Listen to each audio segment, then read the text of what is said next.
Hey, it's Doug from the Rise Above Gym channel. Have you ever tried to stretch out a soft single just to round first and pull your hamstring? Well, I have some exercises that'll help you out and get you back on the field to win that corporate championship in no time. Let's check it out. Now, where did I put the... Oh! So I'm continuing a series where we just go over some exercises to help you come back from mild injuries. Again, this is going to be a mild hamstring injury. This isn't something you run, stepped in a pothole and you heard a big pop and there's a lot of black and blue and there's a curled up muscle in the back of your leg.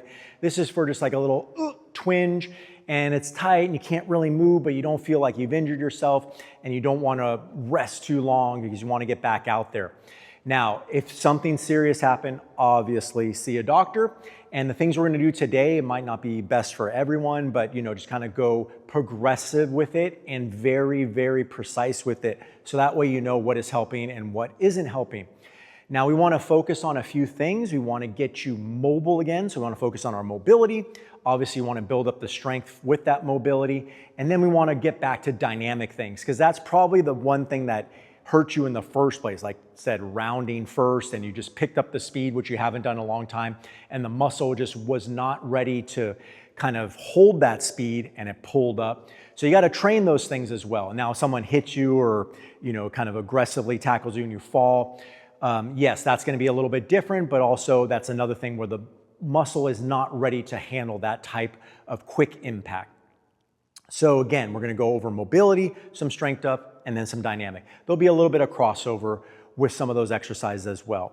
Now, if you watched my ankle video, we're going to start with some open chain exercise, just very low level, checking in with the body. If you want to check out that ankle video, you can check it out up there. Now, the first thing we're going to do, I love having a band, and we're going to do an open chain exercise. An open chain means I'm not planted on that leg. So get a resistance band. And what I want to do is I want to have a nice straight leg, and I can rock a little bit here.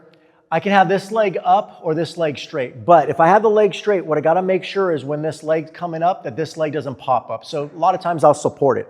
I want to flatten my low back so there's no space there. And I just want to move the injured leg to where I feel a little bit of resistance. Last time I talked about knocking on the door resistance. So I feel a little resistance, let's say, and I just squeeze down without any other part of my leg moving. This is your mobility with a little bit of strength in it, and then we can kind of compare sides, and then hopefully over a week or so, you'll get much more mobility and you'll be able to get your leg 90 degrees again. The second one we're gonna do is a modified hamstring curl. You can use a post if you need to. I'll do it without, but I'm gonna tuck my toes underneath me just so I can get a little bit of leverage. You can have your feet flat as well. I'm gonna stay tall, and then all I wanna do is go back until I feel a little resistance and then come up. So I wanna constantly move up my hips, and I wanna see if I can curl and work that eccentric or with gravity motion and see where it feels like I'm hitting a wall or if there's pain. If I'm good, and I can go to higher level things. If I feel like there's a little bit of pain, I have to kind of stop and then just go right to that edge of pain and then come back and forth. And then hopefully I'll be able to go pretty low as I get going and be able to kind of enhance that strength, enhance that eccentric load of my upper body, and that'll get you on the right course for your hamstring. Again, we talked about this in the ankle video, but I do like doing calf raises. Now, the hamstring does cross into the gap back here in the back of the knee, so it does extend the knee a little bit and straighten the leg, so we do want to strengthen at that position. Now, hamstring injuries can be up high at the tendons, down low, the tendons down here at the knee, or in the muscle belly, so some of these exercises you might feel more than the others, depending on where that pull is. But, calf raises are great. We always started with a supported 2-foot version, and I want to bend at the ankle and up. I can even bend at the knee on this one and then straighten the toes and the knees at the same time to get that hamstring effect. Now, like we talked about in the ankle video, I would probably go 2-leg supported, then I would go 1-leg supported, again with a slight knee bend and then straightening, and then you can go 2-foot unsupported to 1-foot unsupported. And those are good tests to see how the leg is and also gaining that mobility again. Next one we're gonna do is gonna be on the strength end of things, are hip bridges. I like hip bridges and I do them a lot in almost every program just because it does extend the hip, which strengthens the hamstrings. The hamstrings do extend the hip, and also we can do variations which hold for stability in the hamstring. So the first version we're gonna do is a very simple two-footed flat low back, and we're just gonna push in, squeeze our backside, stabilize for a second. I'm gonna try to get as flat as I can, and then control down. If everything feels good with that, I would progress someone to a one-legged version where I'm pushing up and then seeing if I can slowly decelerate down. That's another test. So the two passing things that we need are not a hip drop, flat, and then be able to control down. I guess that's 3. So again, be a full hip extension with level hips, and then be able to control down, especially on that injured side. Now the Bosu we talked about the ankle, I like it for this as well. We're gonna put our feet here, we're gonna flatten our low back, and then I'll push 2-leg in, slower better, so I can go nice and controlled, and then down. And then once I get that down, I'll be able to one-leg it, hold for a half second, and then control down, and see how well I do on that, especially on the affected leg. Believe it or not, the hamstring does many functions. One is a hip extension, like we talked about, extending the leg, but it also curls. And curls is one of those things that is tough for the hamstring to do. And when you might notice, like if the hamstring doesn't have endurance in the curls, or if you curl more than the range of motion, you'll get a cramp. So it is good to train the curl portion. If you have an injury, it'll probably fatigue and you'll probably feel it a lot sooner with the curl. Now, I usually have people start with a curl again using a stability ball. So I'm gonna flatten my low back. I'm gonna use my hands for support, my head for support. I'm gonna bridge up and then curl. When I curl, my hips don't drop. I squeeze as much as I can, and I wanna decelerate slowly going out without dropping my hips. Now, after a while, my hips might sink and I can reset, but that is okay. So if I'm good with that and I don't feel too much pain low, probably where the tendons are, or up high, then I can move on to a one-legged version, curl in and out. And that is much more difficult, obviously much more stressful on the leg. And then, like I said, if you're good with that and you feel like you can get good range of motion without the hip drop, then your hamstring's doing pretty well.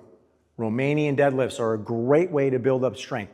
Now, before I talk about a Romanian deadlifts, yes, squats, lunges, all these things are good for the hamstring, but these are the ones I really want you to focus on to help kind of isolate and get back to getting that hamstring where it needs to be. The other ones are great. We should be able to do everything. But again, we're trying to work on those exercises that will directly help the hamstring. I like a single leg version. Obviously, we're trying to strengthen up. Let's say I pulled this guy here and I want to make sure that I can do things. I would start someone off with just a body weight one. So I'd stand on my injured leg and I'd have someone just reach for something. I want to see if they can control it, kind of tap something, and then come back nice and smoothly. Sometimes at the end, they'll feel it a little bit. And if it's just a mild pain, I'd have them hold. So let's say I start to feel it there. Okay, let's just hold it there. Let's see if it gets worse or see if it kind of dissipates. And as we go through the reps, maybe it'll dissipate even more. As you get better, obviously one of my favorite exercises is the single leg version. We would hold a weight in that opposite hand, and then we would perform reps with the weight, and then that would bring us to the next level. Eccentric step downs, which is just a way to control the body downward. Again, we did this with the ankle one, but this is a great way to kind of mimic the load of slowing your body down and then redirecting it, which is one of the common reasons why we injure our hamstring. You're just not able to, kind of handle that load or that speed, whether it's from fatigue, where you're able to do it before, but then as you go along within your game or something like that, it just gets tired and it's not able to handle anymore, it just gives out. Or if you just haven't done it in a long time, again, like rounding first base and first time in 20 years trying to stretch out a single, your body's not used to it and just won't do it. So when we train, we're gonna be on the edge. And I start with the low box. Again, I can do it assisted, where I control down and I'm holding. Or I can obviously let go, drop down, and then come up. And then I can also, make the box a little bit higher. And then lastly, I can go forward as well, trying to tap down. Yes, it gets some of the quads too, but it's also that deceleration that the hamstring needs to do to help us get that injury back on track, and also, to be able to compete and perform again. So the last thing I would probably do, this one's a little more aggressive, is a split squat. Now, a split squat is basically setting up into a lunge and then dropping straight up and down. Obviously, you can do body weight or you can add a little weight. Now, specific for the hamstring, I would elevate the front leg. Now, what that's gonna do is I'm gonna be able to drop my hip a little bit lower than my knee and really work in that hamstring and that eccentric portion and that range of motion. So I'm gonna get here in my split squat, I'm gonna drop down, so I'm really stretching the tendons and that muscle belly in there.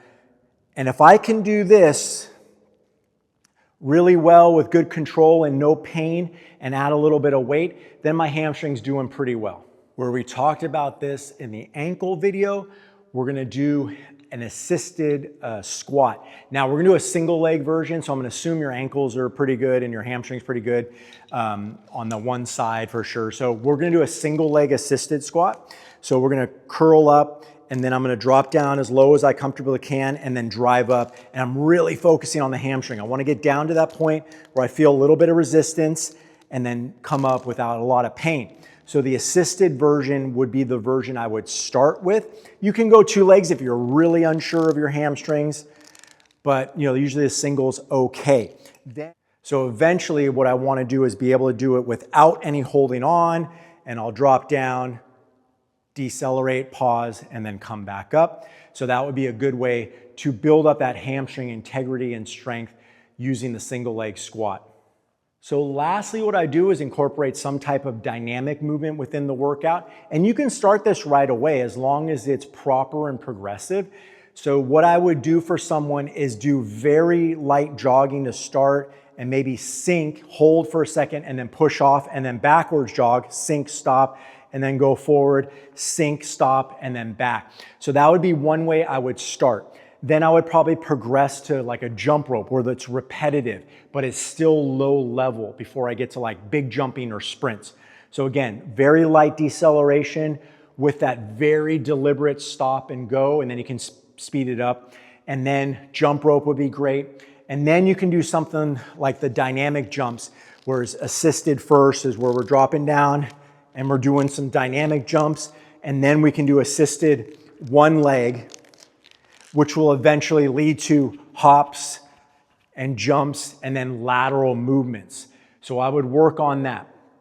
So again, make this very progressive. Start with a few of those exercises, maybe one mobility, maybe 1 or 2 stability or strength, and then 1 dynamic. You pass all the tests there, you feel good, move on to the next one and just slowly build up.